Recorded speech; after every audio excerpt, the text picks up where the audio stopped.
నారాయణ మహత్యం మొత్తము విన్నాడు. 70,000 శ్లోకాలు విన్న తర్వాత నిరంతరము నారాయణ నామస్మరణ చేస్తూ ఈనాటికి కూడా సంచారం చేస్తాడు ఆయన. పురాణ పురుషులు ఎప్పటికీ ఉన్నారు, ఎప్పటికీ ఉంటారు వాళ్ళు. కనుక ఆయనే లోకాలన్నీ తిరిగిండు. 14 లోకాలు ఉన్నాయి, పై లోకాలు 7, కింది లోకాలు 7, ఇవన్నీ తిరిగిండు నారదుల వారు. ఎక్కడా పుణ్యం చేసుకునే అవకాశం లేదు. శ్రేణి పుణ్యే మర్త్యలోకే విశంతి.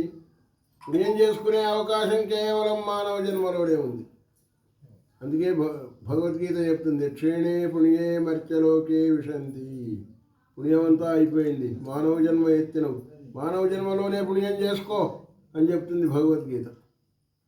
చేసుకుంటే అవకాశం ఉంది కనుక మానవ జన్మలోనే పుణ్యం చేసుకునే అవకాశం ఉంది కనుక నారదుల వారు లోకాలన్నీ తిరిగిండు. ఇక్కడికి వచ్చిండు, ఇక్కడ పుణ్యం చేసుకోమన్నాడు. పుణ్యం చేసుకుంటేనే వంట పడుతుంది, చేసుకోకుండా వంట పట్టదు.